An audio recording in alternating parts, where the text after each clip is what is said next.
ಇದಕ್ಕೆ ಜಂಗ್ ಮೆಣಸಿನ್ಕಾಯಿ ಅಂತ ಹೇಳಿ ಕರಿತೀವ್ರಿ. ನೀವು ಇದಕ್ಕೆ ಏನಂತ ಕರಿತೀರಂತಂದು ಹೇಳಿ ಕೆಳಗಡೆ ಕಮೆಂಟ್ ಮಾಡ್ರಿ. ಹಾಗೂ ಇದನ್ನ ಹ್ಯಾಂಗ್ ಮಾಡೋದಂತೇಳಿ ತುಂಬಾನೇ ಈಸಿಯಾಗಿ ಹೇಳ್ಕೊಡ್ತೀನಿ. ಈ ವಿಡಿಯೋನ ಕೊನೆವರೆಗೂ ನೋಡಿದ್ರೆ ಮಾತ್ರ ಅರ್ಥ ಆಗ್ತತಿ.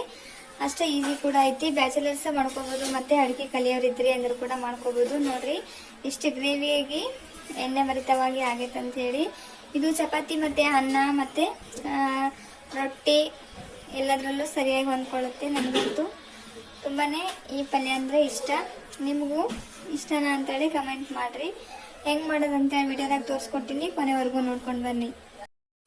ಫಸ್ಟಿಗೆ ನಾನು ಜಂಗ್ ಮೆಣಸಿನ್ಕಾಯಿ ಅಂದ್ರೆ ಕ್ಯಾಪ್ಸಿಕಮ್ ಮಾಡಕ್ಕೆ ಏನೆಲ್ಲ ಗ್ರೇವಿ ಮಾಡಕ್ಕೆ ಏನೆಲ್ಲ ಮಸಾಲೆಗಳು ಬೇಕು ಅಂತ ಹೇಳಿ ಅದ್ರದ್ದು ಸ್ಟಫಿಂಗ್ ರೆಡಿ ಮಾಡ್ಕೋಬೇಕಲ್ರಿ. ಅದಕ್ಕಾಗಿ ನಾನಿಲ್ಲಿ ಸ್ವಲ್ಪ ಸಪ್ಪಂದ ಶೇಂಗಾದ ಪುಡಿ ತಗೊಳಕತ್ತೀನಿ. ಅದ್ರೊಳಗೆ ತುಂಬಬೇಕಲ್ಲ, ಅದಕ್ಕಾಗಿ ಸ್ವಲ್ಪ ಜಾಸ್ತಿ ತಗೊಂಡ್ರೆ ಗ್ರೇವಿ ಬರ್ತೈತೆ ಅಂತ ಹೇಳಿ ನಾನು ಜಾಸ್ತಿನ ತಗೊಳಕತ್ತೀನಿ.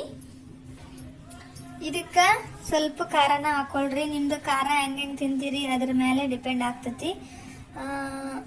ಇವಾಗ ಆಲ್ರೆಡಿ ನಾನು ಸ್ವಲ್ಪ ಹಾಕೊಂಡಿನಿ, ಯಾಕಂದ್ರೆ ಖಾರ ಇರ್ತಾವಲ್ರಿ ಕ್ಯಾಪ್ಸಿಕಮ್ ಆಲ್ರೆಡಿ. ಇವಾಗ ಒಂದು ಸ್ವಲ್ಪ ಅರಿಶಿನ ಹಾಕೊಂಡಿನಿ. ಈಗ ಒಂಚೂರು ಉಪ್ಪು ಹಾಕೊಳಕತ್ತೀನಿ. ನಿಮಗೆ ಬೇಕಿತ್ತು ಅಂದ್ರೆ ಯಾವ್ದಾರ ಮಸಾಲೆನೂ ಕೂಡ ನಾವು ಸೇರಿಸ್ಕೋಬಹುದು.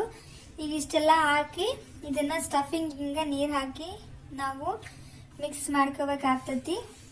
ಇದಕ್ಕೊಂದು ಸ್ವಲ್ಪ ಹುಣಸೆ ಹಣ್ಣನ್ನು ಹಿಂಡಿರ್ತೀವಲ್ರಿ, ನೆನೆ ಹಾಕಿರ್ತೀವಲ್ಲ, ಅದನ್ನು ಕೂಡ ನಾವಿಲ್ಲಿ ಹಿಂಡ್ಕೋಬಹುದು. ಬಟ್ ನಾನು ಕ್ಯಾಪ್ಸಿಕಮ್ ಕುದಿಬೇಕಾದ್ರೆ ನಾನು ಹಾಕೊಳ್ತೀನಿ.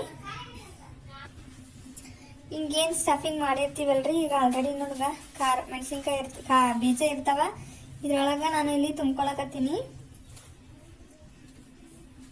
ಈ ರೀತಿಯಾಗಿ ಇದ್ರೊಳಗೆ ನಾವು ತುಂಬಿಟ್ವಿ ಅಂದ್ರೆ ಖಾರ ಉಪ್ಪು ಎಲ್ಲ ಮಿಕ್ಸ್ ಆಗ್ತತಿ, ಚಲೋ ಟೇಸ್ಟ್ ಕೂಡ ಚಲೋ ಬರ್ತೈತಿ. ಅದಕ್ಕಾಗಿ ಈ ರೀತಿಯಾಗಿ ಡಿಫ್ರೆಂಟ್ ಆಗಿ ಕೂಡ ಟೇಸ್ಟ್ ಬರ್ತೈತಿ. ಹಿಂಗೆ ಮಾಡ್ಕೊರಿ. ಇದನ್ನ ಬೇಸಾಗಿ ಸೀಳಿ 4 ಭಾಗ ಮಾಡಿರ್ಬೇಕಲ್ರಿ. ಅವಾಗ ನಾವು ಹಿಂಗೆ ಮಾಡ್ಕೊಂಡ್ವಿ ಅಂದ್ರೆ ಟೇಸ್ಟ್ ಇನ್ನೂ ಚಲೋ ಬರ್ತೈತಿ. ಇವನ್ನೆಲ್ಲನೂ ನಾವು ಒಂದ್ರಾಗ 4 ಭಾಗ ಮಾಡ್ಬೇಕಂದ್ರೆ ಹೂಳು ಮಾಡ್ಬೇಕಷ್ಟೇ ರೀ. ಕೆಳಗಡೆ ಸೀಳಿ ಇರಬಾರ್ದು, ಮೇಲ್ಗಡೆ ಹಿಂಗಿರ್ಬೇಕು. ಇದನ್ನ ಏನು ಮೋದಕದಾಗ ನಾವು ತುಂಬ್ತೀವಲ್ಲ, ಹಿಂಗೆ ತುಂಬ್ಕೋಬೇಕಾಗ್ತತಿ. ಇದನ್ನ ಎಣ್ಣೆಗೆಲ್ಲ ನಾವು ಫ್ರೈ ಮಾಡಿದ್ವಿ ಅಂದ್ರೆ ಟೇಸ್ಟ್ ಇನ್ನೂ ಸ್ವಲ್ಪ ಚಲೋ ಬರ್ತೈತಿ. ಅದಕ್ಕಾಗಿ ನಾನು ಹಿಂಗೆ ಮುಗಿದಾದ್ಮೇಲೆ ನಾವು ಸ್ವಲ್ಪ ಈಗ ಇದ್ರಾಗ ಒಂದು ಕುಕ್ಕರ್ನಾಗ ಎಣ್ಣೆ ಹಾಕೋಬೇಕು.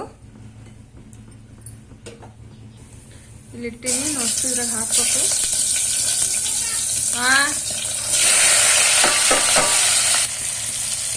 ಬಂದೆ ಹಾಕಿದ್ಮೇಲೆ ಚಂದಂಗಿ ಎಲ್ಲನೂ ಎಣ್ಣೆ ಒಳಗೆ ಫ್ರೈ ಆಗಕ್ಕೆ ಬಿಡ್ಬೇಕಾಗ್ತೈತ್ರಿ.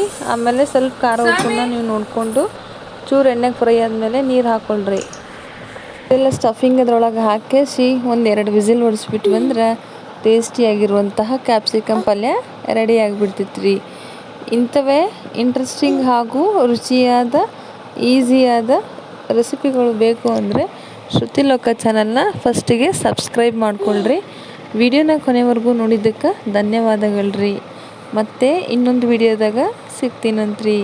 ಅಲ್ಲಿವರೆಗೂ ಟಾಟಾ ಬಾಯ್ ಬಾಯ್.